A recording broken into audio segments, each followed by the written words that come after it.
Welcome, Illumineers! It is time to take a rest from your quest and check on in to the Lore Keeper's Inn. I'm your host, Katie. Now, with the first Disney Lorcana Challenge kicking off in May, we are now 5 months into our first year of real Lorcana competitive play. And believe it or not, Continental and Worlds are just around the corner. And so for those who've been following along, there's been a stunning array of competitors that have risen to the top.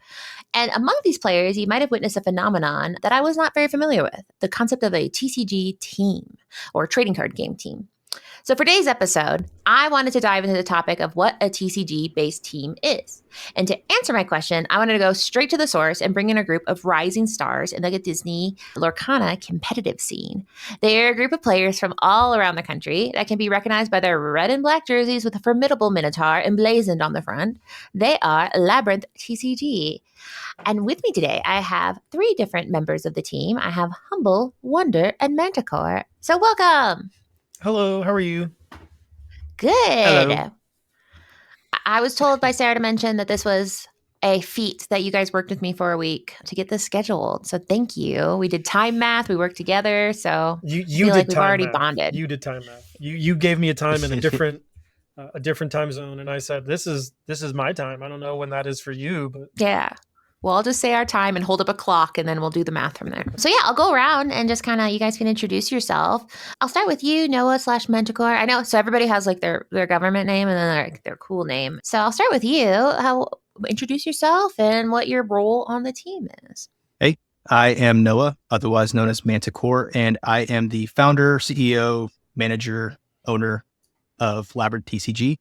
And Luke, Wonderland, and Corey Humble are here to assist me in teaching you guys about what a TCG team is. Today, they're the talent, obviously. So go ahead, Humble, Yes. Go ahead and introduce yourself. as Manticore has already kind of introduced me a little bit, my name is Humble. You guys might know me as a Mufasa guy. It's kind of how I became known in the community in the couple TIA events. Since then, I do have a top in Chicago with Red Blue. I had to put down the line for a little bit, but yeah, that's me. Awesome. And last, we have Luke. Tell us a little bit about yourself. Always last and discredited. Or I'm the Wonderland. finale, the grand finale. You always want to, that's the anchor. I mean, when you do a concert, the last act is the highest billing. So I see. For the record. I've been streaming on Twitch for about a year now. Kind of got known a little bit in the beginning, playing Amber Steel, really pushed the original Lantern, Whole New World list in set 1. Just been jamming games with everyone for about a year now. That's about it.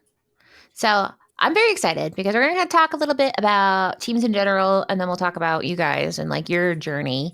So I want to start with the very basic question is, what is a TCG team? I think that TCG teams there are kind of 2 different wavelengths toward it. You can have where there are a bunch of friend groups, which I think the majority of teams are. They're just a bunch of people that play at the same LGS, or they're friends that are just separated, and they're like, hey, let's all put on the same jersey, wear the same brand, and kind of represent the same thing. And if one person succeeds, then we all succeed. But there is also another approach you could take where it is a business, which is the model that we have. And we are basically, I think that the essence of all businesses is to make money, essentially. And by making money, we are able to fund our players to attend these events and perform at a high capacity, hopefully higher than others, because we want them to be able to win and continue. Yeah, I mean, I will say the Illuminator Champion League exposition match, I saw a win there. So that was 3 members of your team. Yeah. Zenulus. Zenulus. I think that's how you Zenulus, thank you. Zenulus. I'll do better. And then we also had Sailor and Bannable play on that match, which was very cool to see. You guys, I was talking to Liam of the Illumineers that when you watch a pro or somebody who like really loves their deck play, you get to see a deck in a way that you're like, oh, that's how it works. So it was very, very cool. But then leads me to, how did your team form? Because you guys are not all in the same state, as we spoke about early with time math. No. So originally I started the team because I am a washed player. I'm not the best. I definitely played a lot of Yu-Gi-Oh! I played Pokemon. I played Lorcana when it first came out. And I attribute a lot of that to just having, a busy family life or a busy life outside of my hobby, with work, my daughter having extracurricular activities, my wife, having to support her in all of her endeavors. I just bought a house, so I'm busy with, making things. I'm busy building a bookshelf in my office right now. So, just with all the different things that came into life, I'm like, I can't really pursue being a quote unquote professional player. Let me just try to help professional players maintain the professionalism, continue to win.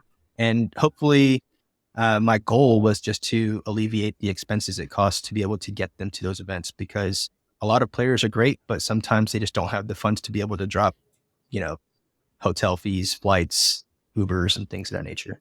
Yeah. So who was what is the Avengers Assemble story as far as where did it start, the core nucleus? And then did you recruit? Did people want to be in it? I made a good name for myself in the Lorcana community, hosting online tournaments via Pixelborn in the 20 Lore Discord.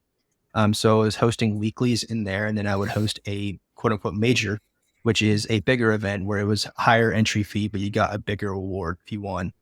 So I hosted a lot of online Pixelborn tournaments, and I kind of just kept track of who the better players were, who were consistently topping those events. And so then after a while, I decided to create the team, and I knew the first people I would approach, and there were those people that were winning those events. Yeah. So, I mean, are you allowed to say who it started with? And was there did you all join at the same time or? I think the majority of everybody kind of Okay. started at the same time. I think that the very first person I actually reached out to was Zenulus. He was really good with red purple in set 1. So he was top 3 in most of those events that he was having. I think that Luke was also consistently playing those every week, and I reached out to him. Not every R&B week, and not every week, but you were consistent enough to be, to have my eye on you. And then I think Lorcana Bro was also one of the first. And then after I had formed the Avengers, R&B was like, hey, are you wanting to expand a little bit? I know someone. And I was like, who is it? And that's how. Because he's humble. He didn't come to you. You had to have someone recommend him. Humble only in right. name. I think only in name. I think Humble's the only player who was not a consistent Pixelborn known player that is on the team at all. The only live paper player we have invited to the team. And that is only because I could only stomach so much of Pixelborn, just because I would get mad. Between the bugs and everything, there's only so many games I can play when I want to Dragonfly or something, and it just sits on my screen for the majority of the rest of the game after I play it. Yeah. So or when you accidentally click a card and it's no, you have to resolve this. You're I didn't even mean to click it, and you're exactly. Yeah. I come from a competitive esport background, so there's been tons of times and tons of me learning that once I start getting frustrated at an online game, I need to just walk away for a little bit. So I wasn't the one that was on Pixelborn like R&B and Zenulus and Wonder was.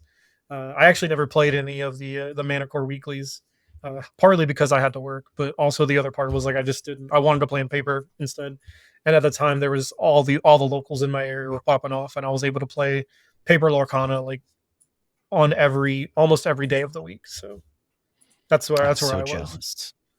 I'm so jealous. Yeah, dude, moved to Florida. Watching when Pixelborn first started taking off, and there's every big event was so far away from me in Nebraska. Yeah.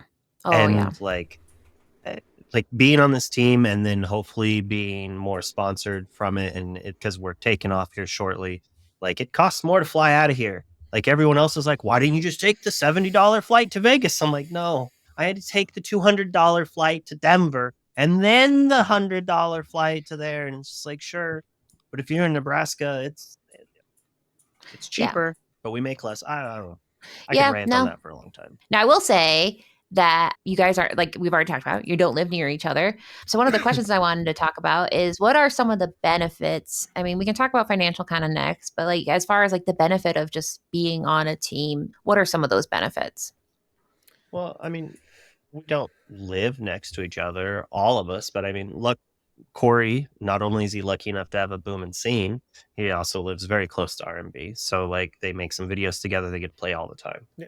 But for the rest of us, like we play webcam games against each other on Pixelboard Connect, like, and then we'll have 2 or 3 other teammates in the Discord call, and then we'll be birding and then relaxing. So it's like when you're testing with someone and you have like 5 or 6 of the best players in the world also critiquing and giving advice and being able to shoot back, like you can't do that if you're not on a team.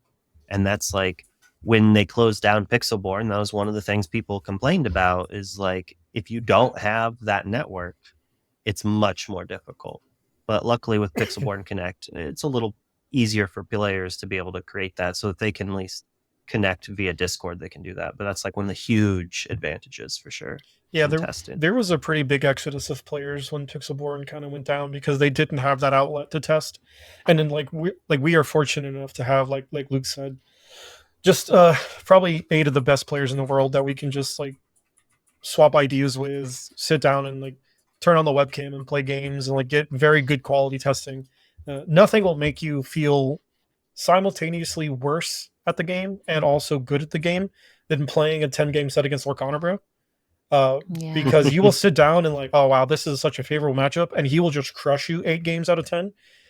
And it's like, well, that's a 20% win rate against Lorcana, bro. So that's like an 80% win rate against everyone else. So. Yeah. When I beat Lorcana Bro 4 games in a row, I literally said, I'm not playing any more games till Toronto. I'm locked and I am done.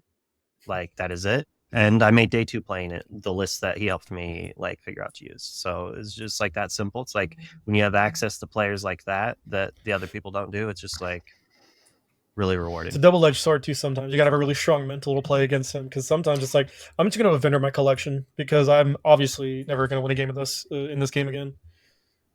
Now, I imagine it does take a certain amount of mental resiliency because, sometimes you'll see people say, I hate when I'm done with the match. And a person says, well, what I would have done is this, what I would have done is that. And it sounds like when you're on a team, you're kind of hoping that you get that feedback from your opponent. So do you have to kind of build that kind of trust before you provide that feedback? Or is that something that evolves over time? How do you guys do that to where it doesn't feel like a person's like, you lost and here's why? Just like I interrupt you, we don't even wait till the end of the game. Oh yeah, we're just like, what are you doing? What are you doing? No. Yeah, we don't wait until the card is played. We're just like, no. Hey, not that one. What are you thinking? They're like moving their hand, and we're like, no.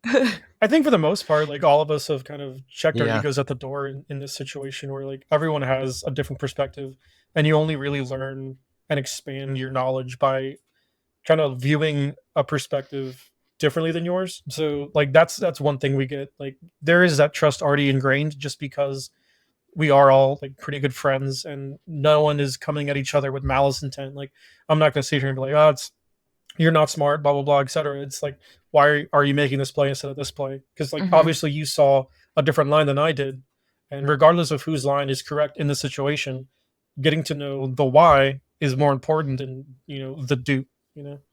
So yeah. Yeah, I think that it's also very important to realize that whenever you are playing, constructive criticism is very important. It's one thing just to spend hours upon hours playing a game against a few friends. You can go to an LGS and play 9 rounds there for a set championship, or just you can go spend a whole entire weekend playing. But if you're not receiving the criticism and the feedback from good players, you're not going to improve. It really definitely takes a mental fortitude, as you said, of being able to adapt to that and understand that, and then also be able to implement that into your next games moving forward. And then also being able to take that you learned in your play testing with your teammates and doing that same exact thing at a DLC is very, very hard. Yeah. No, I think resiliency is really a hard thing that people don't talk about, because I mean, everybody on this call and everyone that's played Lorcana has had outcomes they didn't want. And so whether it is during practice or when it matters most or in a tournament, that bounce back and being like, okay, I just have to keep the perspective. What did I learn? And I imagine that comes up every time you have a tournament. It's a big thing to add on to that I've noticed in my testing previously when I played with friends and whatnot back in the day. Like sometimes if you beat the person you're testing with 5 or 6 games in a row, they get angry, they get upset, they're not learning, and it's just like the point of this is not to win. Yeah. Like, the point of this is to learn the matchup.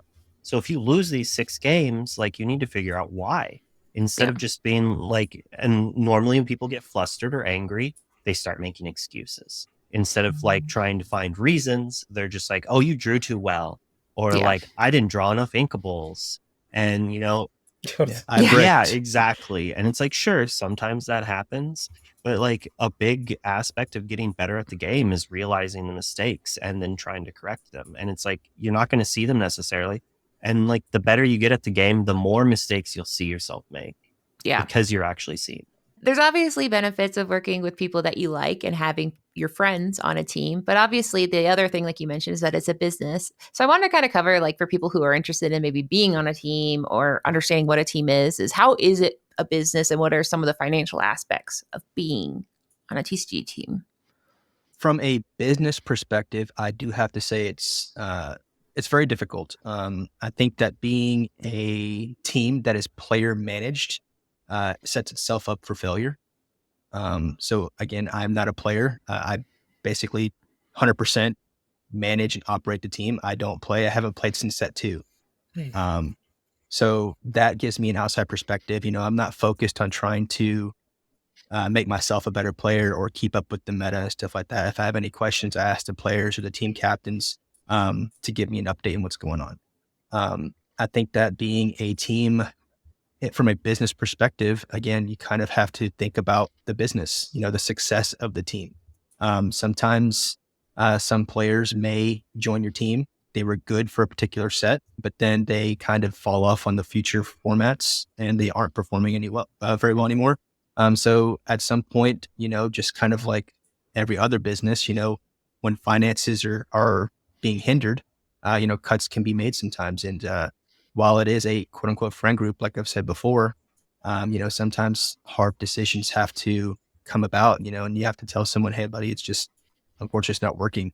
And sometimes being a team, I just told some of the players today, you know, what we ask of them to do is a lot more than just playing the game.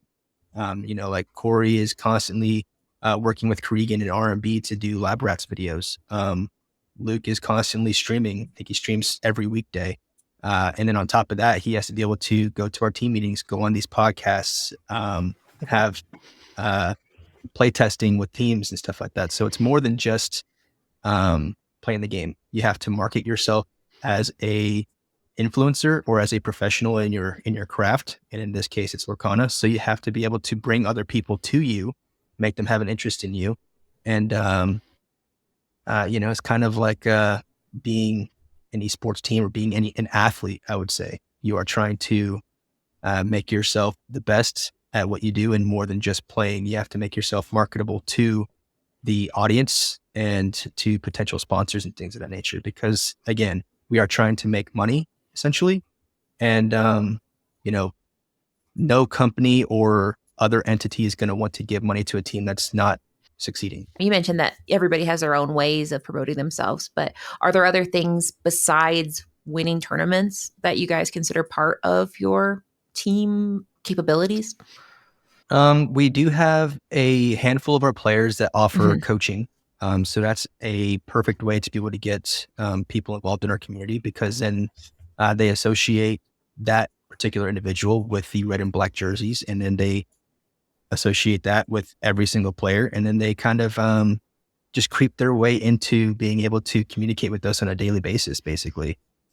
We have that. And we also just embody a very wholesome community. You know, a lot of team members.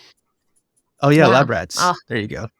We do content also, you know, and that's another way that we bring people around is, you know, we create videos. I think that that was one of the gut punches that we had in the Lorcana community was, you know, a digital client that was taken away from us. So I think I saw 80% of content creators were like, you know what, I'm gonna move on to something else, because creating paper content that was entertaining and captivating and also instructive was hard. That is the one thing I can say. Like me and R&B living so close to each other was like, and including like we're just also two of the best friends ever. Just we kind of looked at each other. It was like there's an opportunity here, and like there's a void that we can fill.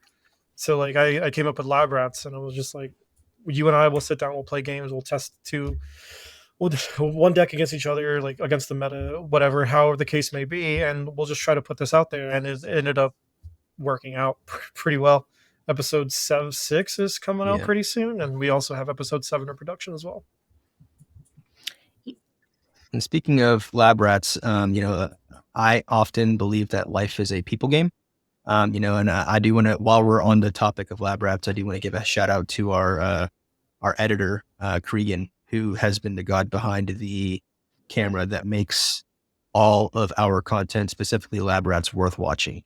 I can't tell you how many times I've seen a YouTube video where it's just someone recording with a 420p camera looking downwards. You can't even see anything because there's a glare and everything. It's all gritty. Talking about my stream like Cregan is he's like, if you take the first video on our YouTube channel, which is I think my Mufasa video from that Tia's that I top 16, and you compare it to like the first Lab Rats video, I don't even want to talk about it, man. Like when I brought in Keanu to edit, I was assuming he knew a little bit about it. I had no idea that it was that good. Like I was equally blown away, even though I knew he could edit. I was equally blown away at the quality of work that he was producing. And then after episode 1 comes out, and he's like, I can do better. And then episode 2 comes out, and he just blows himself out of the water again. And he's been doing it constantly, over and over again. And it's just like our content would not be anywhere near the quality or the level that it's at without him. And that brings me back to the work that Cregan does, Keanu. Like I said, being this team particularly, and hopefully other teams in the future, ultimately it's a business, like I said, and with Keanu and Cregan with his expertise, you don't want to take advantage of your editors as well, because lots of teams will try to put out content and they will try to just get free content, have an editor do something like for free. But the expertise that they provide, you do have to compensate them somehow. And so, like I said, money's always coming and going, and we are giving him 100% of our YouTube revenue in order to help support him and keep him motivated and stuff like that. Which is great because, I mean, anyone who's ever tried to edit their own video knows that it is a skill and it's not fun. So it is good when somebody's like, I'm good at this and I bring this to the table. So, I mean, we've talked that there's players and then you're the manager and then Cregan does video editing. Are there any other roles on the team that you guys have currently outside of those kind of roles? I would say the team captains. Yeah, I think that it's very important to also have a team captain because they are a individual that is on the inside. I'm speaking from the inside with my perspective. Like I said, I'm not a player. I think that player managed teams are set up for failure. So I kind of give team captains, our team captain is Lorcana Bro and our co-captain is R&B. If I have anything that I really need to get to the team or to an individual on the team, I don't approach them myself for the most part. I think that I try to just have one of them speak because I'm not the one who's play testing day in, day out. I'm not the one who's going on these podcasts here and there, making content with them. I'm not into the Labyrinth. I'm not, like I said, this is the first time I've been on camera since set 2, I think. So, I do try to manage from the outside. I do try to keep on top of what's happening with each individual player and things of that nature. But if I have something that needs to be said, I either say it to the entire group or I will relay it to a team captain who can then express my thoughts and opinions to them from a friendly level, because I think that is more healthy than, I kind of want to say that I'm more of a stranger to them more so than the players that are in, testing day in, day out with them. It's also kind of like they are our union representatives because they're also players, right? Yeah. And so like if Manticore has something that's a little too out of pocket, they're gonna like kick back at him and they're not gonna like just do what he says, right? Because they're gonna let him know. And that prevents, like, if he didn't realize it, him coming and saying that could create a strife. So it's good to have them there to bounce ideas back as well. And like, they're obviously not like going to be like, oh yeah, let's get rid of this player or whatever, because like they're also a player. They don't want that happening to them. They want everyone to do well and like be treated well. Now, have any of you been on any TCG teams before, or is this your first one? I was on one R&B and myself were on a local team previously, and that was an experience. It was not a bad experience. It wasn't a good experience. It was just an experience. Yeah. But then Manticore found RMB, and then RMB, knowing me, kind of brought me on as well. Yeah. It was kind of pulling teeth though. And your team before, that was an LGS. Yeah, so we were sponsored by a local game store here in the Tampa area. Once RMB kind of went with Labyrinth, I quickly followed suit. Like I said, it was a little difficult. The Manticore is a hard man to get a hold of sometimes, but once Nick Fury is very busy. Yeah, once like the conversation started flowing, it was I was added to the roster a little bit after RMB. Yeah, so I ask about the LGS thing because I think that from a TCG perspective, that is where many players are sponsored, and they represent a team at a local game store. So, oftentimes you'll see at DLCs or any other big premier TCG event, everybody's wearing a jersey, and oftentimes that jersey brand is a local game store. I reached out to a friend of mine that owns a game store. He now owns two. And I asked him because he had previously sponsored a Yu-Gi-Oh team. I said, hey, are you interested in sponsoring a Lorcana team by chance? And he said, no, and I never will ever sponsor a TCG team again. And I was like, okay, that's kind of odd. Let me ask why. And his reasoning was that basically sponsoring players is a win-lose. It's a huge win for players because the LGS will typically fund their travel and fund their lodging. However, the LGS is not really gaining anything from those players' success unless you are a humongous name brand such as TCG Player. If TCGplayer.com is sponsoring a player, that name is a global name in the TCG brand or TCG space. Everybody knows what TCG Player is. But when you go to a local game store that's only in Memphis or only in Orlando, and you're paying for these people to go to this event, what are you going to do for them? Sure, you're wearing the jersey or whatever, but are people realistically going to order cards from the LGS? No. Are they going to ever travel to the LGS just to see who they are? No. So it's a huge loss for the LGS, and that's a different approach that I've tried taking. I've tried taking an esports approach to this compared to the traditional LGS. Yeah, and that's one thing I could kind of piggyback off as well, is like the store that was sponsoring me and RB, they actually didn't do online sales, so we were traveling outside of this store's cone of influence, and essentially like we would say, yeah, we're from this this area, that come to this store, but like they're never going to go there, like we're not generating any business for them. So like it is one of those like all give no take kind of situations where they were giving to us, and for as much as we were trying to like generate business for them in return, it just wasn't feasible. If someone like we go to a store in Orlando to play in like a 2K or something, and we're talking to other players saying, yeah, our store is great, you should come up, like you're not going to drive an hour and a half to go visit some local game store unless there's an actual event going on. So like back in hindsight, I could definitely see where that was like kind of negative value for them. Yeah. But it's I think it's mostly, I think that my LGS owner friend, he said it's basically just an ego thing for most LGS stores. They just want to say that they have the best players playing this TCG.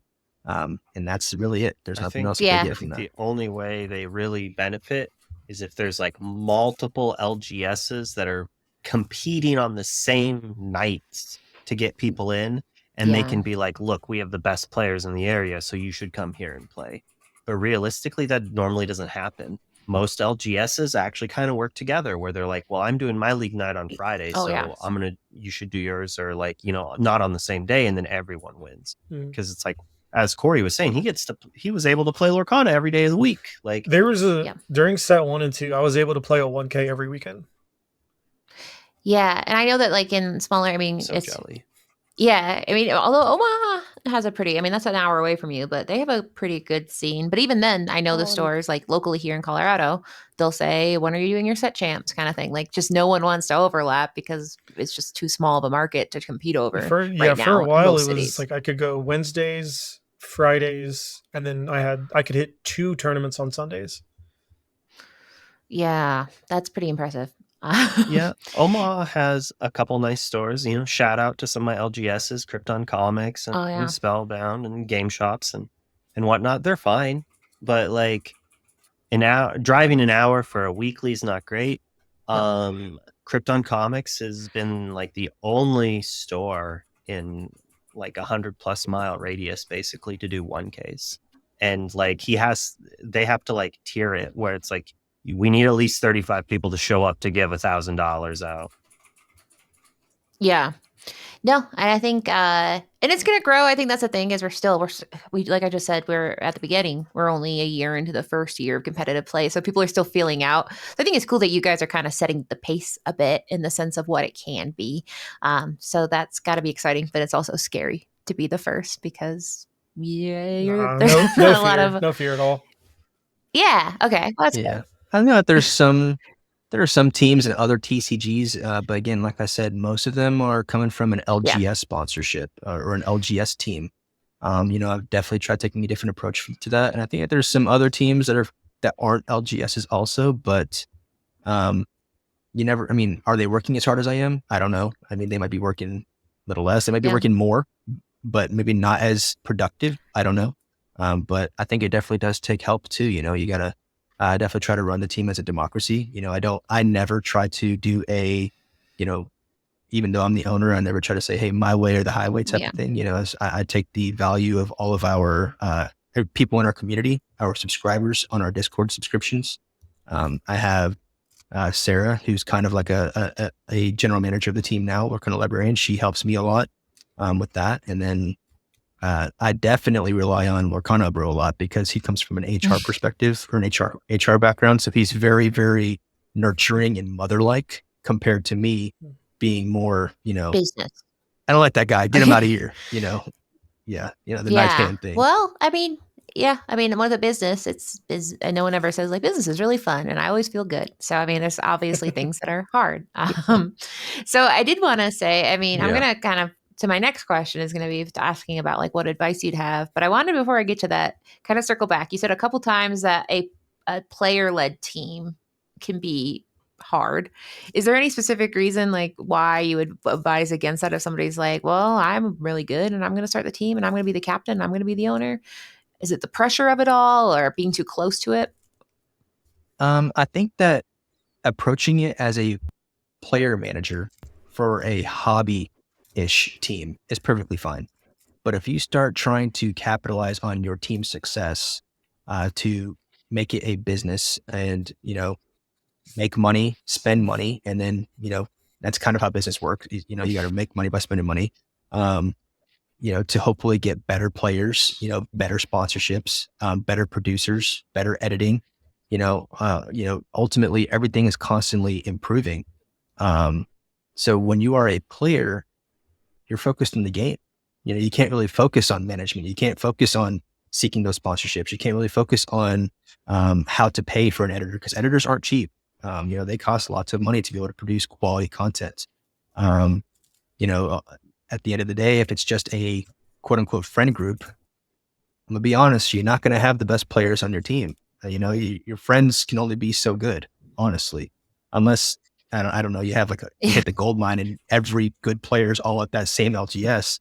But even like in Humble's location, he has like the Candio and they have R&B and stuff like that. They're all great there. But then you also have like Zan Saeed and you have Kendall Burdett. I thought you were going to say the bad people. They're not all there.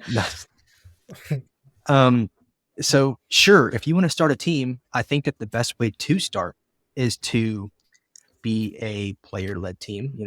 I was a player for a while, but then at some point, if you want to succeed, you kind of have to realize, somebody has to do the hard work that requires not playing. Because if I spent as much time playing as I wanted to, this team would be nowhere near where it is right now. Yeah, and I think people vastly underestimate the amount of time that people put in to be a good TCG player. I think people think that it's like, oh, they're just good because they've played for years. I'm like, well, yeah, but they're also reading articles and looking at analysis. And so it's just, it doesn't.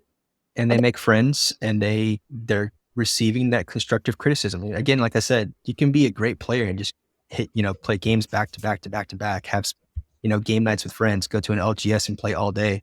But if you're not adapting, information to your gameplay, you're not going to know that. If you're not knowing that this card you play on turn 2, like if you don't know when to play a Flynn Rider against some decks, you're just going to keep playing it turn 2 every turn.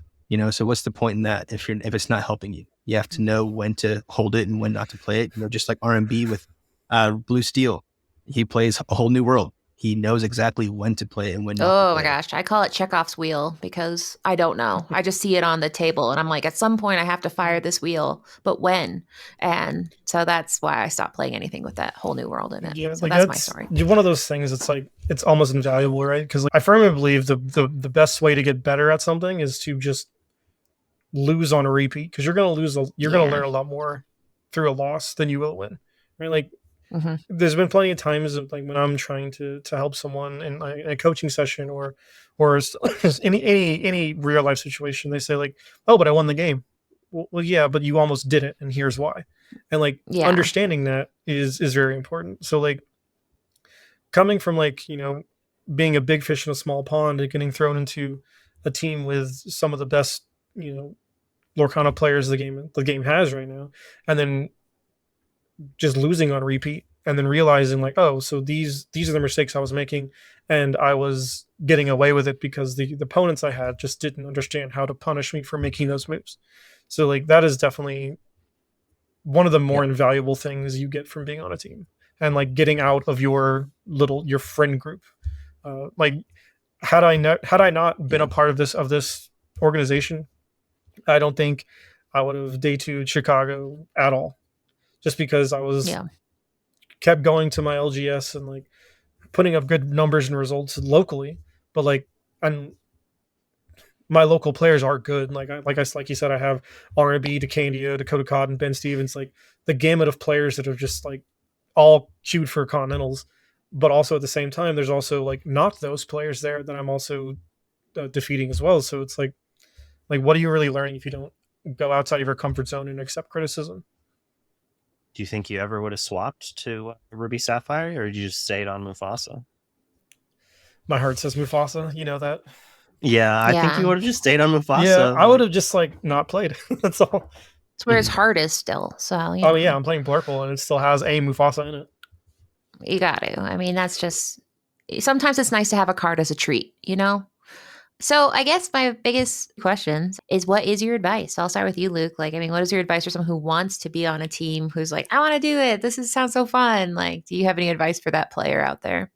Well, depending on why you want to be on the team. Like, I'm assuming most people want to be on a team because, like, at first it's recognition, it's clout, it's whatever. You get to like brag to your buddy that's like, oh, I got on the team, baby. Yeah, it's like get hyped. It's fun.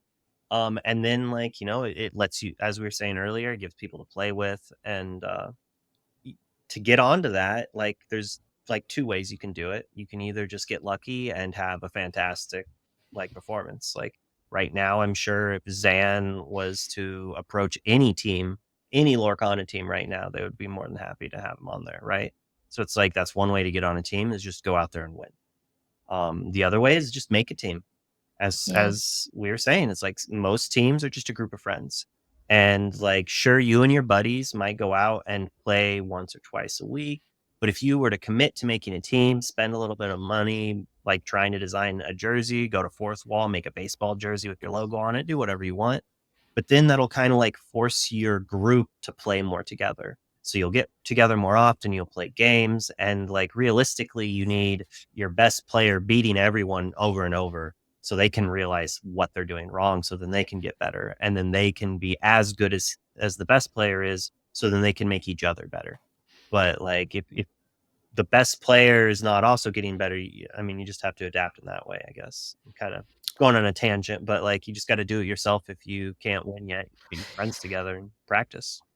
I do appreciate that from this. I have learned that Lorcana Bro is the good guy and the bad guy. He will beat you, and then he will nurture you as your mother. Is what I've learned from this. He will put you you in the dirt, and then be like, "Well, it's okay, buddy. Well, here's why you lost. That's good that he can be both. It's okay, champ. Get back out there." That's the number of wonderful. times I have been like, I want to play Mufasa, and he'll just annihilate me, and then I'm like, oh man, I don't want deck to play. He's like, don't forget who you are. You should play Mufasa. And I was like, but you just destroyed me. He's like, yeah, but it's your deck, man. Go for it. Like, you'll do fine, champ. I'm like, I don't know what to think. I don't know how I'm supposed to feel. And then I play Mufasa and still lose. And it's like, whatever. It's hard. That's me with Stitch. I'm like, I got to get him back in my deck, and I can't find a way. So what do you have any? Yeah, don't worry, any day now. So Humble, do you have any advice for somebody looking to? So it's essentially what Luke said, but the only thing I would add to that is like, don't have an ego. Like, just leave it at the door, because like you're never gonna get better if you have this mindset of you're the best thing since sliced bread. Like, you're not gonna learn anything if you take a loss and you're like, well, I played this game completely perfectly and my opponent just drew every out that they needed, so obviously I'm not the problem. That's not a way to like get better at the game. It's also not a way to get on a team, because no one wants that player, right? Like, no one's gonna invite that person to a team. Like, you have to bring a good vibe and also be willing to learn. So like, if I'm gonna bird you and sit behind you and say like, you are making a ton of mistakes, these are the things you're doing wrong, and you're gonna get defensive, then like, don't ask me for help. Like, you're not gonna get better that way. But then if you are that kind of person where you do get defensive in criticism, like, no team is gonna approach you and say like, hey man, we want you. So just drop no egos. Yeah, I think there've been a handful of players that I considered having for Labyrinth, and it was like, hey, what do you guys think about this person? They're like, no, don't invite that person. The guy's mean. He's a jerk to the community and stuff like that. And I'm like, okay, I guess we don't want him. There's a certain vibe, that has to go into our team. You could be the best player in the world, but if you're just a jerk to people that approach you at events, we don't want you. We ultimately want people to always come say hi. If you see a red and black jersey that says Labyrinth on it, come say hi. And if they tell you to go away, let me know. So you get a bumper sticker that says, how's my driving, or how's my playership?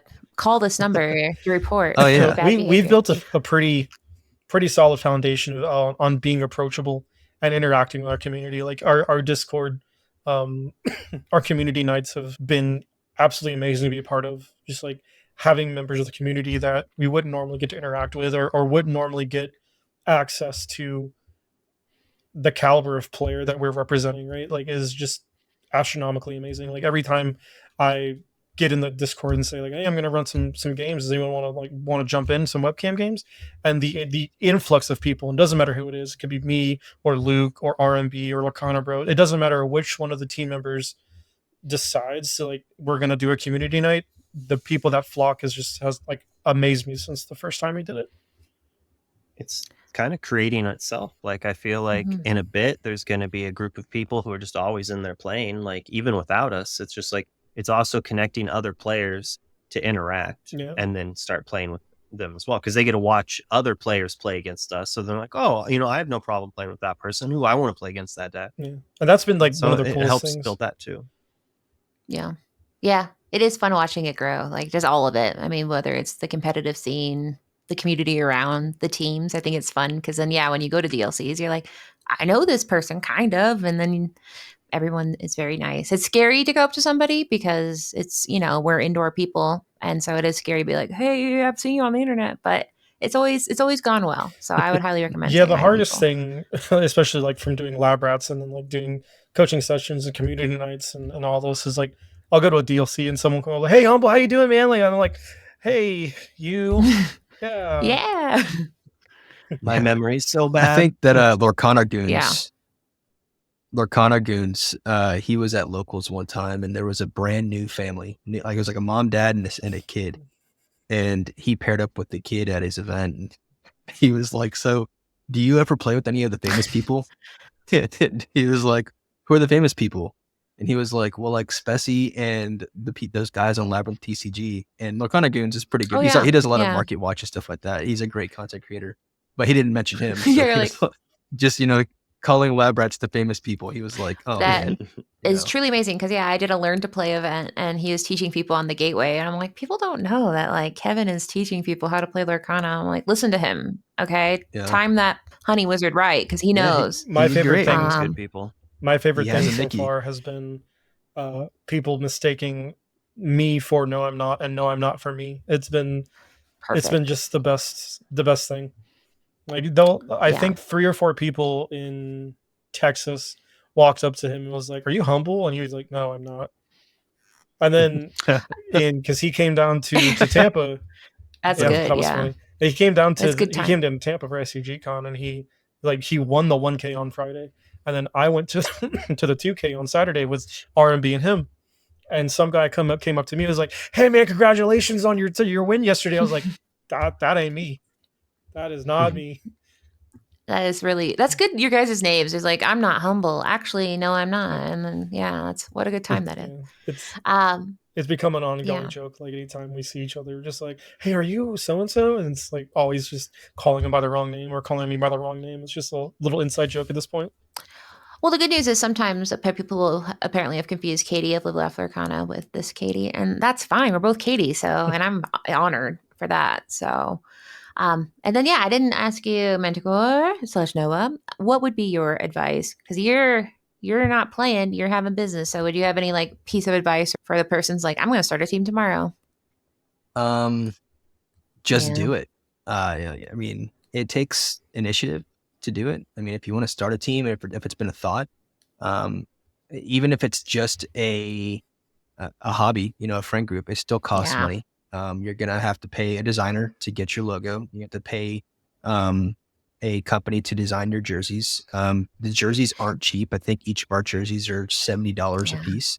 And so, but when it comes to from a business perspective, don't play the game, I guess would be my suggestion there is, if you're playing the game, like I said, your team will fail. If you want to make it succeed, take a step back, enjoy the high that you get from your team's success. So rather than my own personal success, I have that dopamine spike whenever, I hear that Aaron, Lorcana Bro Day 2 at an event, or that no, I'm not won a 2K at the SCG Con or something like that. That's where I get my excitement.